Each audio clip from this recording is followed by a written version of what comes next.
Thank you for joining us here this morning. Like always, lots that's lined up, but our top focus for the hour. After over 12-hour discussions in the Lok Sabha, the Waqf Amendment Bill was passed and is now set to be tabled in the Rajya Sabha today. The government says this bill is about curbing corruption, enhancing transparency and ensuring diversity in Waqf boards. The opposition, however, calls it anti-Muslim, warning that it could pave the way for the seizure of historic mosques and Waqf properties. So is it a tool for reform or a weapon of retribution? Is it the right move with perhaps the wrong motive? Listen in. वक़्फ़ वही create कर सकता है जो minimum 5 साल इस्लाम को practice करता है। बहुत साफ शब्दों में प्रावधान रखा है। सर, जो वक़्फ़ बोर्ड बने हैं, हम उसको बहुत ही सेकुलर इंक्लूसिव बनाना चाहते हैं। आपका पुराना प्रावधान को हटा करके अब हमने कहा है कि वक़्फ़ बोर्ड में शिया भी रहेंगे, सुन्नी भी रहेंगे, बोहरास भी रहेंगे, आगा खानिस भी रहेंगे, मुसलमानों में जो बैकवर्ड है, पिछड़े लोग हैं, वो भी रहेंगे और साथ में महिला भी रहेंगे और एक्सपर्ट नॉन मुस्लिम भी रहने का प्रावधान रखा गया है। दुनिया में सबसे ज्यादा वक़्फ़ प्रॉपर्टी हिंदुस्तान में है। सिर्फ हमारा देश में ही नहीं, दुनिया का सबसे बड़ा और सबसे ज्यादा वक़्फ़ प्रॉपर्टी हिंदुस्तान में है। तो फिर ये क्यों है 60 साल तक आप सरकार में रहे हैं, हमारे देश में मुसलमान इतना गरीब क्यों है? जो लोग आज इस बिल को विरोध कर रहा है, आज 1 साल 2 साल नहीं, सदियों तक हमारा देश उसको याद रखेगा कौन इस बिल को समर्थन कर रहा है, कौन इस बिल को विरोध कर रहा है। आज इस सरकार का इस बिल के द्वारा 4 इनके मूल उद्देश्य। पहला मूल उद्देश्य है कि संविधान को कमजोर करना, टू डाइल्यूट द कॉन्स्टिट्यूशन। इनका दूसरा उद्देश्य है भ्रम फैलाना, to defame the minority communities of India. इनका तीसरा उद्देश्य है to divide the Indian society. और चौथा इनका उद्देश्य डाइल्यूट, डिफेम, डिवाइड, और चौथा इनका उद्देश्य है to disenfranchise the minority communities.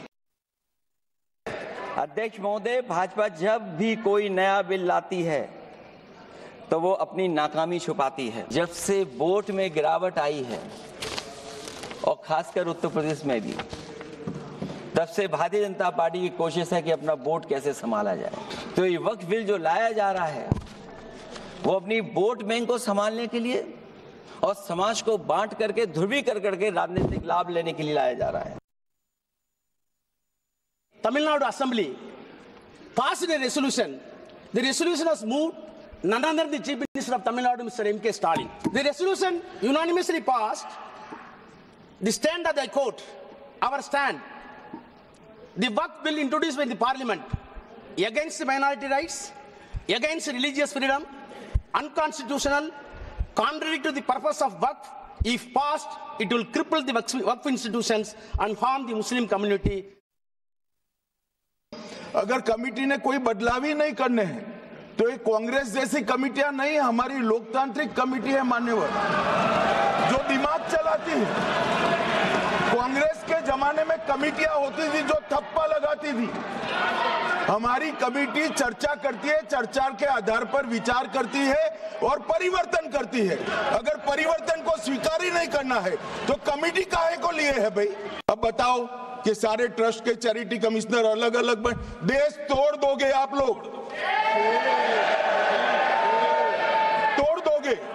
हमने साहब, मैं अभी भी आपके माध्यम से, इस सदन के माध्यम से देश भर के मुसलमान भाइयों बहनों को कहना चाहता हूं, आपके वक़्फ़ में एक भी नॉन मुस्लिम नहीं आएगा।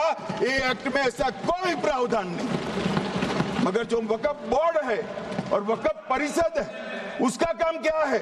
वक़्फ़ की संपत्तियां मान्यवर बेच खाने वाले लोगों को पकड़कर इसके बाहर निकालने का। And the BJP is expecting a smooth sailing in Rajya Sabha given its numeric advantage, but that didn't mean the discourse over the bill was any less heated. वक्फ संशोधन विधेयक 2025 पर चर्चा हो रही है और चर्चा के प्रारंभ से ही ऐसा माहौल बनाने का प्रयास किया जा रहा है कि जैसे यह कोई वक्फ संशोधन विधेयक जो है ये मुस्लिम विरोधी है। ये नैरेटिव बनाने का प्रयास किया जा रहा है पूरे देश में और पूरे देश का माहौल खराब किया जा रहा है यह बता के कि यह मुसलमान विरोधी है। कहीं से ये मुसलमान विरोधी नहीं है। This is an attempt legalize illegal occupation or work of property by government organizations. This is an attempt legalize illegal occupation or work of property by government organizations.